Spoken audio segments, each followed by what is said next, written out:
Olá pessoal, sejam bem-vindos ao Mundo Racional. Kennedy Litaif, o mago do realismo, direto de Manaus, capital do Amazonas, a maior metrópole do norte do país. Vamos conversar um pouco hoje sobre a famosa teoria das cordas, a teoria de tudo. Um pouco do meu entendimento sobre essa grande teoria. Há mais de um século, o homem vem buscando de maneira incessante criar uma teoria que explique de forma racional e completa as interações dos elementos naturais. Esse trabalho teve em Albert Einstein um de seus precursores. Ideia essa que teve continuidade após a morte do gênio com os físicos John Schwartz, Michael Green e Oshiro Nambu. Foi na mão desses três que a teoria teve um grande avanço. No século passado, descobrimos que o átomo se divide em partículas diminutas, como os elétrons, prótons e nêutrons. E esses dois últimos se subdividem em partículas menores ainda, conhecidas por quarks. Nesse ponto peculiar, existe uma linha divisória entre a funcionalidade da relatividade geral, isto é, a física convencional, e a teoria das cordas. As leis do mundo macro, aplicadas aos planetas, estrelas e galáxias, não surtem efeito no mundo micro. Esse mundo instigante funciona sob leis da mecânica quântica. Dois nortes singulares, com limítrofes fronteiriços demarcados pelas ações inócuas de suas leis físicas. Esse trânsito proibido, no qual suas leis são inertes, é um gargalo a ser vencido pelos físicos teóricos. A teoria das cordas nada mais é que uma tentativa de comunhão entre esses dois mundos. Os quarks, partículas infinitesimais, componentes dos prótons e nêutrons, podem ser filamentos de energia. São esses filamentos que a comunidade científica chama de cordas vibrantes. Sendo assim, o cosmos inteiro pode ser formado por esses filamentos de energia. Portanto, segundo a teoria das cordas, de acordo com seu comprimento e vibração, especificam as características de cada partícula, trazendo à tona o entendimento do porquê da imensa diversidade do universo. Essa ideia científica é um sonho oriundo da necessidade de descrever as interações das partículas. Partindo dessa premissa esperançosa, surgiu algo mais ambicioso, a criação de uma teoria que desse um entendimento científico sobre a unificação das leis físicas e as forças fundamentais da natureza. O campo de atuação dessas leis são totalmente diferentes. Sendo assim, é nítido que precisamos construir uma linha de raciocínio que gere uma ideia em forma de teoria que nos traga o vislumbre do supremo conhecimento. Um exemplo da divergência dessas duas teorias é quando as usamos para explicar o comportamento do Big Bang e dos buracos negros. A divergência entre ambas é gritante.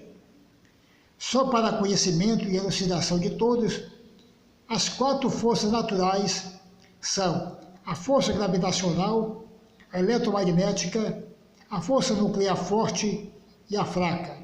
Essas últimas, as responsáveis pela coesão do núcleo atômico. A finalidade maior dessa teoria é tentar explicar como o universo surgiu e o seu possível fim.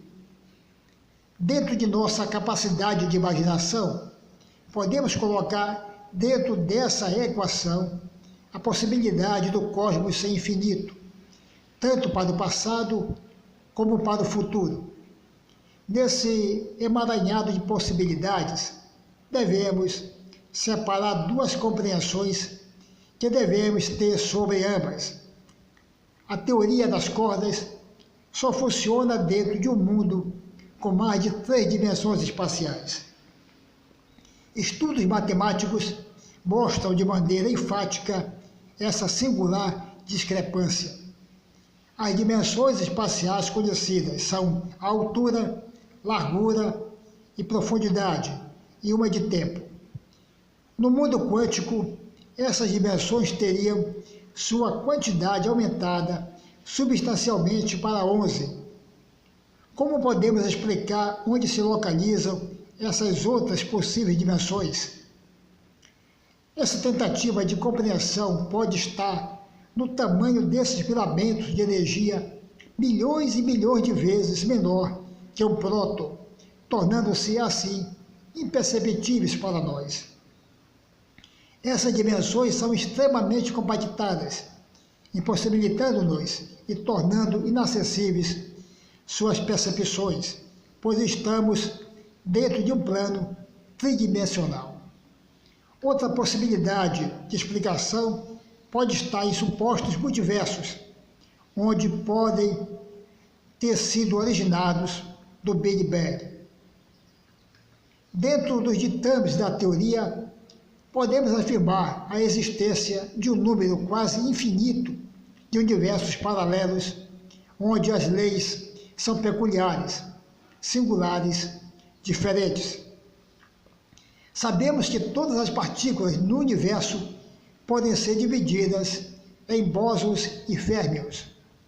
E uma das predições desse campo teórico de estudo diz que há um tipo de conexão, a famosa supersimetria, entre ambas. Devemos lembrar que o bóson de Higgs é responsável por dar massa aos elementos. Partindo da concepção dessa supersimetria, conclui-se que para cada bóson de Higgs existe um férmion e vice-versa. Essa visão tem o poder de simplificar as equações e, com isso, dá oportunidade para determinados termos se cancelarem.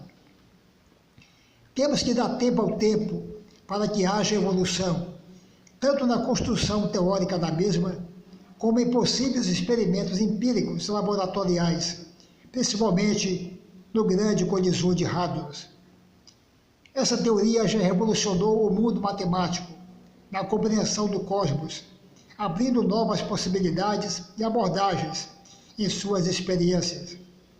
A dificuldade de visualizar esses supostos filamentos energéticos decorre, quem sabe, da falta de experimentos, pois não temos ainda tecnologia suficiente para tal.